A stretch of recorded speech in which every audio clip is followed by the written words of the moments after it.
Lorsque nous parlons du péché, nous pensons presque toujours à des actes graves, tels que l'adultère, le meurtre ou le blasphème contre le Saint-Esprit.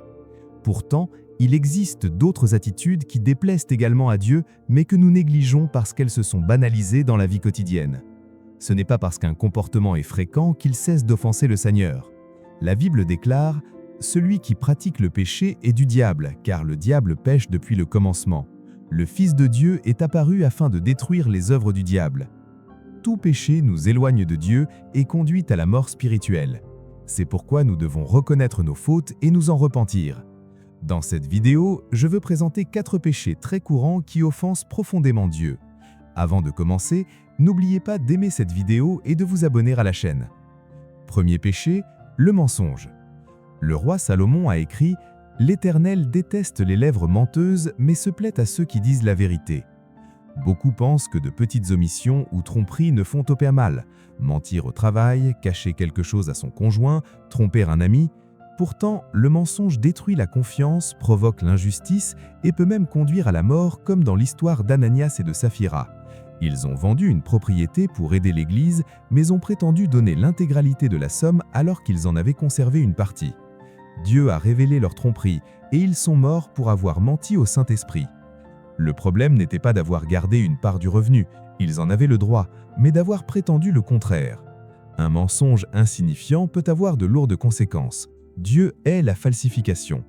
Abandonnez le mensonge et suivez celui qui est le chemin, la vérité et la vie. Deuxième péché, l'égoïsme. L'apôtre Jean a écrit « Nous connaissons l'amour en ce que Jésus-Christ a donné sa vie pour nous, nous devons donc donner notre vie pour nos frères.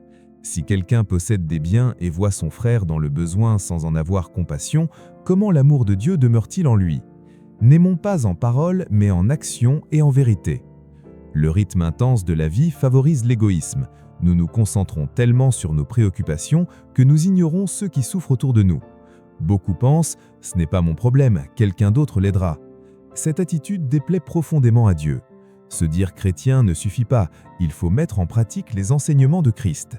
Dans la parabole du bon samaritain, le prêtre et le lévite, hommes religieux, passent à côté de l'homme blessé sans l'aider, tandis que le samaritain, considéré comme inférieur, agit avec compassion.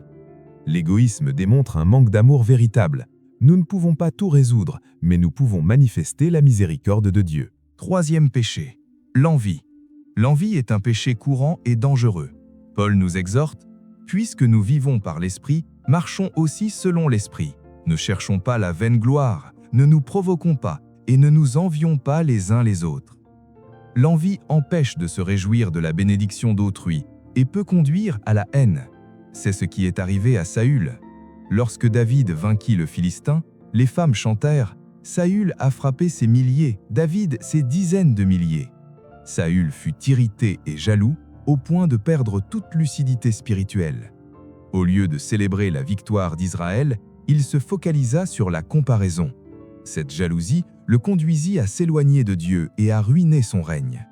L'envieux n'est jamais satisfait d'exceller, il veut surpasser tous les autres. Rejetez l'envie et apprenez à vous réjouir des succès d'autrui. Quatrième péché, la rébellion. Nous nous rebellons parfois contre Dieu pour des raisons insignifiantes, une prière non exaucée, un projet qui échoue, et nous commençons à murmurer et à douter de sa bonté. Pourtant, la rébellion est si grave que Samuel la compare à la sorcellerie. La rébellion est aussi coupable que la divination et l'arrogance comme l'idolâtrie. Un exemple sérieux se trouve dans Nombre 16, où Coré, Dathan, Abiram et 250 hommes se dressèrent contre Moïse. Comme cette révolte visait en réalité Dieu, le Seigneur ordonna au peuple de s'éloigner d'eux, et la terre s'ouvrit pour les engloutir. Souvent, nous voulons agir selon notre propre volonté et ignorons les directives de Dieu. La rébellion est un piège destructeur. Cherchez la volonté du Seigneur et vous serez en sécurité. Voici 4 péchés qui attristent Dieu. Si l'un d'eux est présent dans votre vie, abandonnez-le aujourd'hui. Dieu vous aime et veut vivre en communion avec vous. Repentez-vous et croyez qu'il peut transformer votre vie. Si ce message vous a édifié, abonnez-vous et partagez-le. Que Dieu vous bénisse.